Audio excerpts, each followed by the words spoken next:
Good day. It's about 4 o'clock on Friday afternoon, the 11th of June. The last couple of hours have been quite warm and the sun has been out quite a bit, but now the clouds have rolled in and I don't think we're going to get any rain, but the spells of sunshine are fewer than they were earlier. So we just had a little spell then and it's gone because there's quite a lot of cloud cover. But still, out there was really quite hot, and without that strong breeze that we have had today, it would have been almost unbearable working out there. In fact, it looks as though we're going to have a good few weeks of warm weather now, and in fact on Monday I think our area is forecast to have 31 or 32 degrees, which is high. For us, that's high. It's 31.3 degrees in the shed at the moment. I reset my thermometer in the shed before I went home yesterday, and it's reading 44 degrees as its high point. So between yesterday leaving at about 4 o'clock I think, and then coming back at 2 o'clock this afternoon, it has been 44 degrees at one point in the shed. Obviously, if we've got the door of the shed shut, then heat will build up in the shed. But as well as just the ambient temperature and heat building up that may come in through the sunlight shining in the window here, we've also got perspex on the roof, clear perspex on the roof. And that, of course, allows more sunshine in and more heat to build up in the shed as well. When we've got the door open, there's a breeze coming in, and obviously there's airflow coming in and particularly going out, and therefore the ambient temperature in the shed is lower, which is why it's 31.3 at the moment. Today's been a tinkering and pottering day down here. I've been tying in some things. I have been checking on the bamboos. I was hoping that we were going to get away with having enough bamboos for the tomato frames, but on counting them up today, or yesterday in fact, it became clear that we didn't have enough. Then I thought I'd check again when I came down today, because I thought maybe I'd counted wrong, because I'm sure I must have 20 more than I have actually got left. Though doing a count up of our beans, the canes we're using for our beans, I now see where we have used more canes by spreading our beans about the plot. So that meant that I have treated myself and bought more bamboo, which hopefully will be here by Monday, because the sparrows, honestly, there are so many sparrows and they're just so gorgeous. I tried to catch them before on camera because they were dust bathing in our next door neighbour's plot, but unfortunately I'm not good enough to get that type of photography for you, so hopefully one day. But they're so distracting. I've got the window in front of me here, I've got the door in front of me here, and I can see them just flitting about. They're fabulous. They're fabulous. Apart from when they go into things I don't want them nibbling on, like our highly scientific broad beans, I saw them quite happily enjoying today. Anyway, where was I? Yes, so I've been tinkering and checking bamboos, tying things in. And one of the things that I noticed was that where we have direct sown some broad beans, not broad beans, where we have direct sown some climbing beans, the feverfew that is growing next to it was falling over, and I felt that if it fell over those beans as they're beginning to grow, there could be a propensity for slugs and snails to see that shade and know that that's a safe place to gather. So I use one of the metal things, I'll try and remember to show you when we get there, to hold back that feverfew a little bit. You use them for peonies and other things like that as well, big oxeye daisies, to stop things flopping over. It's a sort of guard, a metal guard to hold them back from the area that you want guarded. As I was doing that, I thought, why don't I give you a quick tour of the direct sown beans that we have on the plot at the moment. I have also put in some bush beans direct sown, so I'll show you those, and let's get out there and I will show you what we have growing in the bean areas. And as I say that, the sun has come out. Let's get out there. Hopefully you'll still be able to see.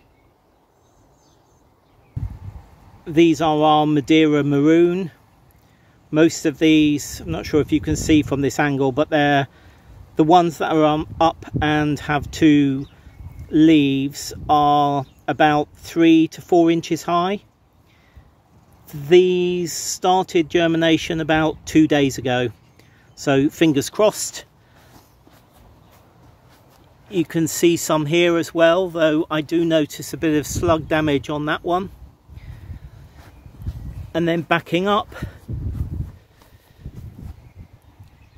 these are our Golden Gate, which is a flat golden French bean. They're doing quite well. If I come over here, erratic germination. Nothing germinated in this area. Did I sow beans in that area? It seems odd that there would be no beans there when they've germinated pretty well elsewhere. A bit of slug damage I am noticing. Then these were direct sown, but a while ago. These are our Chaz's Scarlet Emperor runner beans, which are beginning to twine around the poles. You can see. Again, quite a bit of slug damage in here. But they seem to be doing okay.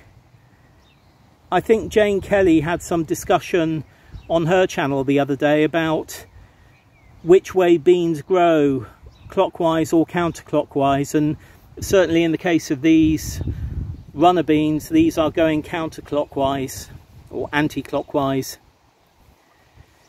Right, so those are climbing. We have sown 1 bush bean so far this year, or 1 variety of bush bean, and there's germination just here and here. There's also some bindweed just there, but yeah, not great germination. I think if we don't see better germination in the coming days, we will be sowing some of Vivi's Coco de Pampol, which I do have some spare. These are Rocquencourt, by the way, so they're a yellow round French bean which we adore. So shame if none of those come up.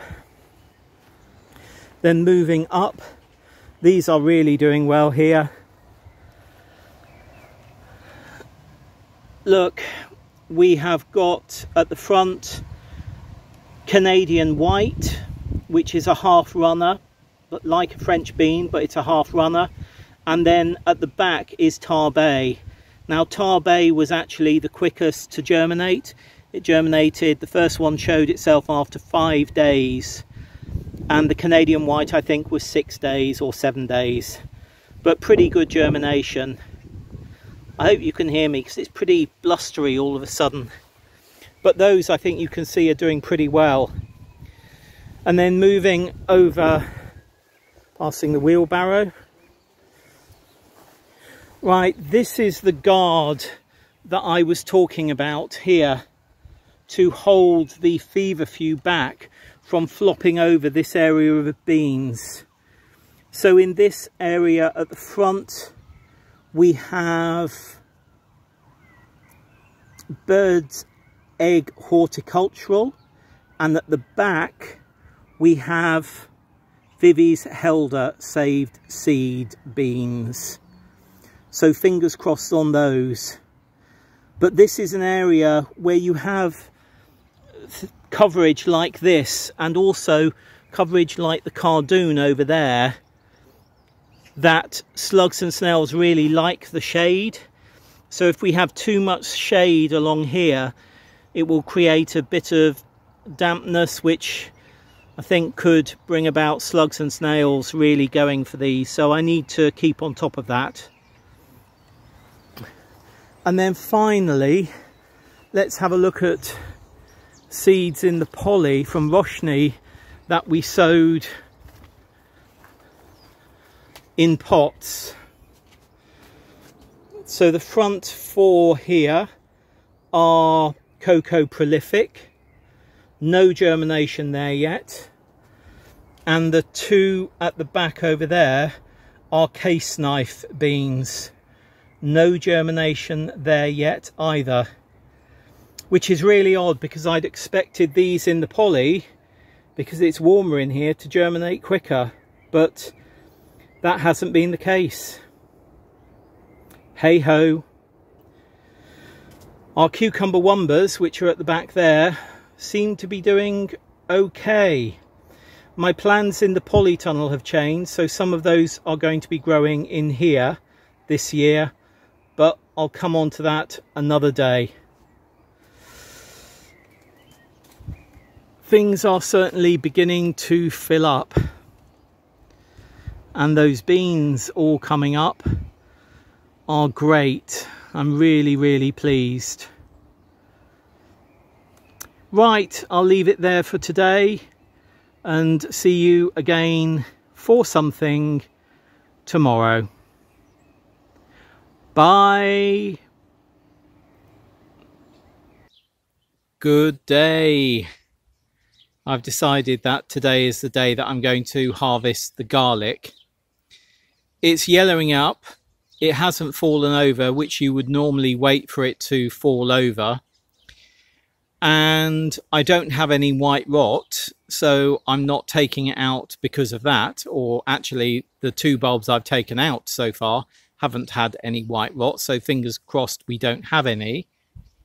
The reason I want to take them out is to prepare this bed for brassicas, because this bed and the bed over there where the onions were is going to be a brassicas bed. So I want to start nourishing it. So I'm going to take out the garlic and leave in the poppies. You can see these poppies, self-seeded poppies, are beginning to open. There's a pink one over there. So yes, all I'm going to do is put a hand fork underneath the bulb of garlic, where I believe the bulb of garlic is going to be, and then lift it out of the soil.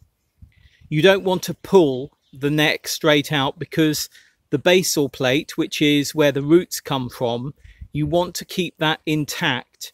By just pulling your garlic out of the ground at this stage, you could actually damage that basal plate where the roots come out of the garlic bulb. And if you're going to be storing them, that could allow diseases in and also rot. We've got 3 types of garlic here. We've got 2 rows on the right of Messidrome, then 2 rows of Thermidrome, then a row of Messidrome and Thermidrome, and then right at this side, 2 rows of Porcelain Music, which is a Hardneck variety. The other 2 are Softneck varieties.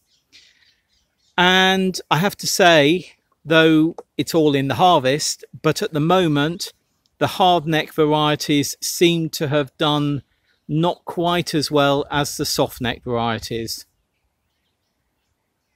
Right, I'm going to start harvesting.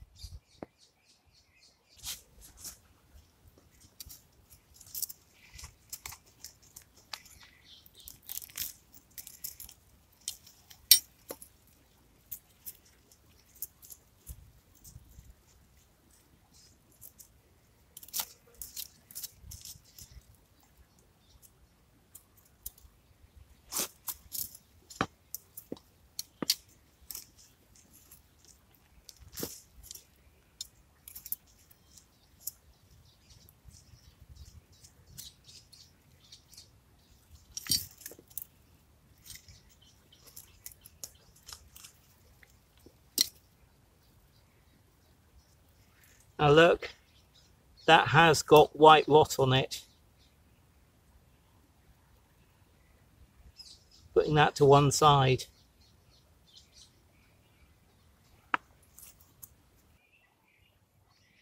That was a game of 3 halves, I think. At the front here we have the Hardneck Porcelain Music. And sadly, 50% of them had white rot. Really interesting. And then this here, so these are pretty decent. These are our Thermidrome. 2 of these had white rot. I think we've got about 50 bulbs in total there. And then if I just come over here, these are our Messidrome, which are a decent size and had no white rot whatsoever. So no white rot in the Messidrome, 2 in the Thermidrome, and 50% of our Hardneck Porcelain Music had white rot. Oh. Well, it just goes to show that, like with carrots and parsnips and root veg and potatoes, garlic are no different. They might look absolutely fantastic above ground, but actually what counts is what is below ground. And my Messidrome I'm really happy with. The Thermidrome I'm generally happy with. Both of those are Softneck varieties, so really good for our climate in the UK. And Hardneck varieties like the Porcelain Music that we did are really good for colder climates. And yeah, disappointed in some ways. Well, disappointed with Porcelain Music for us.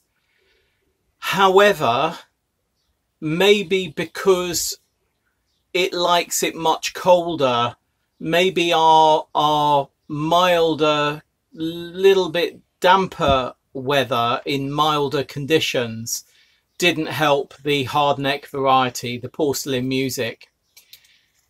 So here are 3 typical bulbs that we've got. This one is the Porcelain Music. The one in the middle is Thermidrome, and the one on the end here is Messidrome.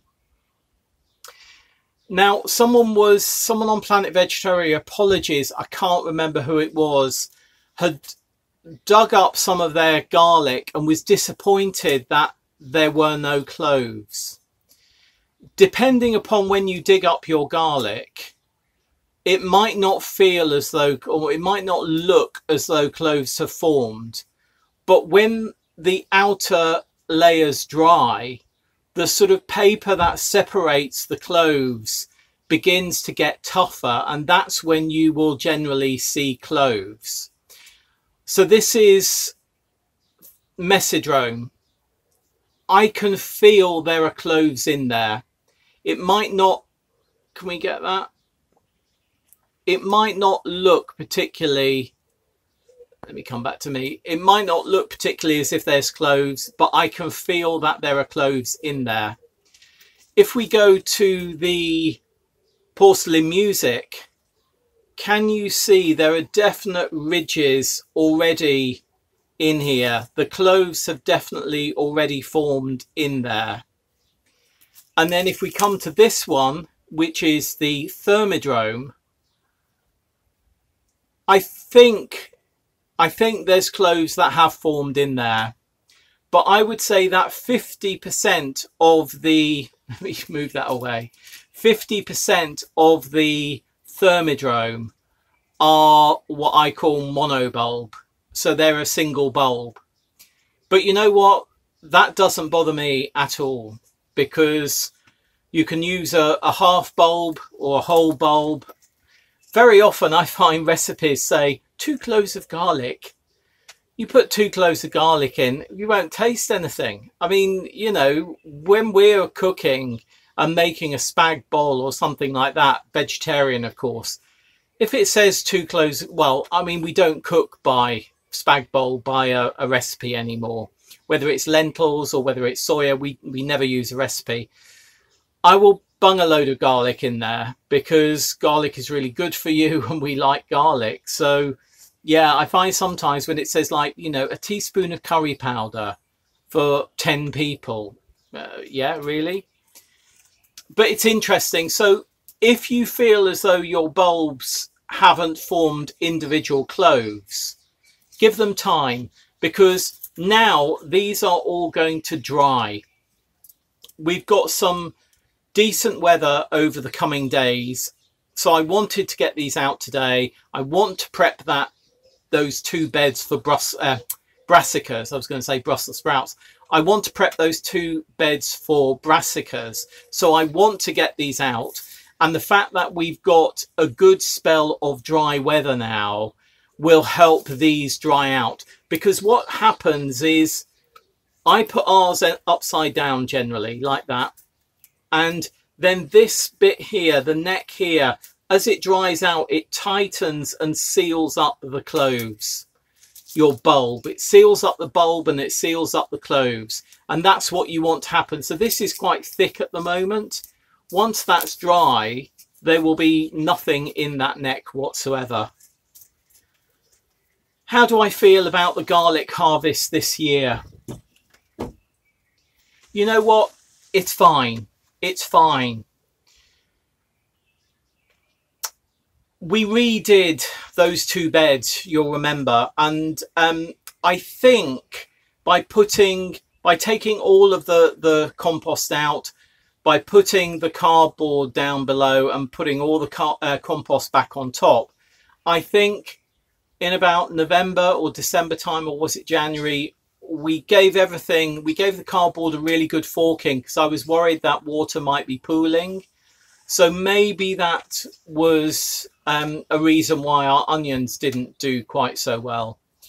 But it's interesting when I look at the garlic, because, you know, white rot in 50% of the porcelain music. Those white rot are now, by the way, in our hot bin composter. The hot bin was at 82 degrees when I opened it up. So that will kill everything that is in there, because it's going to get even hotter.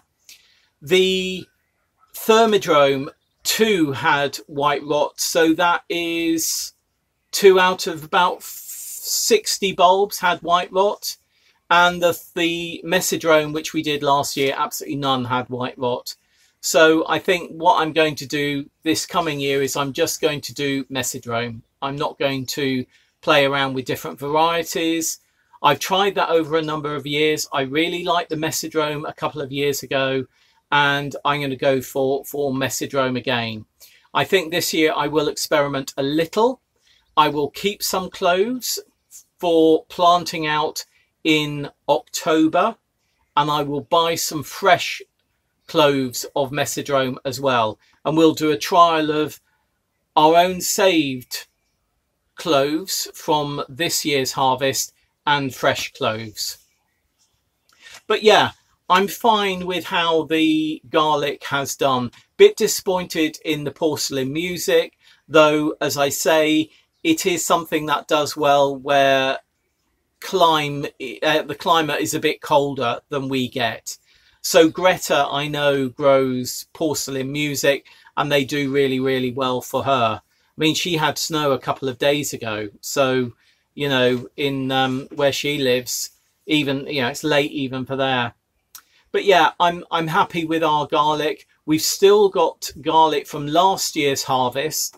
So what I'm going to do over the coming, maybe next week at some point, I was going to say coming few days, but maybe next week, is I'm going to chop all of that up. I'm going to put it into ice cube trays with a little bit of olive oil, and I'm going to freeze those. And then once they're frozen in the trays, I'll take them out individually, the blocks that are then frozen, and keep them in a bag. But yeah, generally happy with our garlic harvest. Though I do find it interesting how different varieties respond to our growing conditions. So yes, next year it's Messidrome, definitely. Right, I'll leave it there, and I may see you again. I think I'll see you briefly tomorrow. Yeah. Bye. Good day. Quite busy at the site today. People on their plots. I think trying to get work done before the really hot weather kicks in. And I'm going to be taking off this netting today to do two things. Just have a check on germination of our parsnips and carrots, which seem to be doing quite well, though I do need to re-sow some parsnips. And secondly, weeding, because I can see bindweed and couch grass in there. This is actually a raised bed, and I think for next year's growing year, i.e. in maybe 10 months time rather, I'm going to be emptying this bed fully, forking over the bottom and then putting cardboard and refilling this bed, just as I did with some of the others, because the bindweed and the couch grass is clearly coming up through the foot or so of compost that we have in here. Anyway, first thing is to take the netting off. So we have 3 rows of parsnips here. This front row, I mean, we've had some germination. You can see here in that shadow and there. But I think the rest may have been got by slugs, because I know they had germinated better. But over here, you can see some here, some here, some over here. So those 2 rows are sort of okay and decently spaced. Yeah, you can see down there. But look, sorry, you can see 2 there. Another one there. One I think has been eaten there. But these over here are doing fine. They're tender and true. And then if we come over, I think you can see the carrots, the germination in the Nantes has been pretty good. That's 3 rows here. I will be doing some further sowings. The Lunar white, which is these 2 rows, has actually germinated really well and are growing really well. And in fact, if I come over to these, which are London Market, these 2 rows have germinated really well as well. So there are a few gaps. If I just lift you up, can you see just in here? No, hang on a sec. So between here and here, there's poor germination. So I will be filling in where there is poor germination. Re-sowing is what I mean, rather than filling in. But actually, you know what? The way that these have germinated is pretty good. I mean, it's very good compared to some who've had really, really poor germination again this year. So I'm happy with those. What I'm not happy with is the weeds like in the middle there and that bindweed over there that are coming up. And that bit of couch grass, you can see that blade of couch grass there. I'm just going to keep on top of these and carry on pulling them out, being careful where they are right next to seedlings, like over there with the carrots. I think I'm just going to get a pair of scissors and snip them down on a weekly or fortnightly basis. Not the seedlings, the bindweed. Let me get on with that.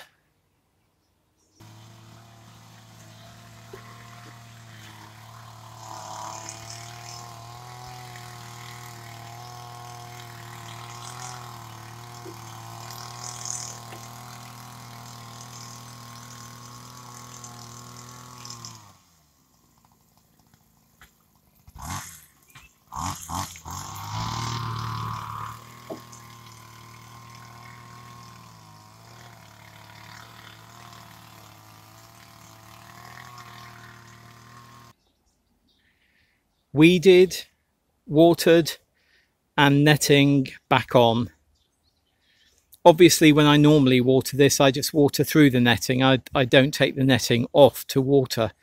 There's obviously no need to do that. I didn't bring any parsnips down with me today, but I will sow some more this week just by opening up this section at the end here. Glad to have got that done. Everything seems to have an orange hue in the shed today. It's been a lovely morning.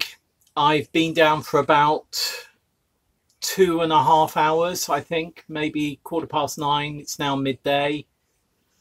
And I've done quite a lot. I've done a lot of watering today.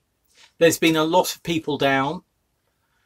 I think during one of those segments, our plot neighbour was trimming their grass and, you know, said, is it okay if I trim the grass? And of course, you know, they need to get the job done. So she got on and did that, which was absolutely great. And while she was doing that, I just did a little bit of weeding and watering, and in fact, a lot of watering. It is warm today, so the plot is feeling quite humid at the moment. Sunday is a day because I have a little bit more time on a Sunday. It's usually the day that I feed things, and I have fed quite a few things today, including the tomatoes, the squash, the beans and the courgettes. So those have been fed. I'll come on to what I do about feeding maybe next week or the week after. But at this stage, when things are sort of quite young in the ground, I dilute the mixture by doubles. So if it says 1 capful per 10 litres, then I will do 1 capful per 20 litres. So I always make sure at this early stage when plants are just getting going, that if I'm going to be feeding them, I give them a little extra feed as a boost, rather than give them a heavy feeding of full-on fertilizer. I've also put out today chicken manure pellets, which I had forgotten to do. So those have gone out, and they, over the coming weeks and potentially months, will break down into the soil and enrich the soil over a long term. Obviously, the more we water, the more they're going to break down and go into the soil here. And yeah, chatting as well, chatting to plot neighbours about what's doing well for them, what isn't doing well for them. I need to set some of our brassicas aside for one of the plot holders here who has had a challenging time with his. He's the one that originally gave me the Portuguese cabbage. So I'm literally returning that favour, which is lovely. So that's it for this week's A Week at the Plot. It is saying it's 48 degrees. No, 44 degrees. It says it's saying it is inside the shed, and it's hit a high of 48 degrees. It does feel quite warm, but certainly it's not that much outside. I'm sure my thermometer is wrong. I can't believe it can be almost 50 degrees in the shed. I mean, I can when the door is shut, but not when the door's open. I think I might have to borrow a thermometer from someone to check whether this one is working or not. I know there is a plot, one of the plot neighbours here, she does have one, so I might ask if I can borrow it for a couple of days just to test this out. Anyway, I am going to leave it there before I waffle on and on and on. See you again soon. Bye.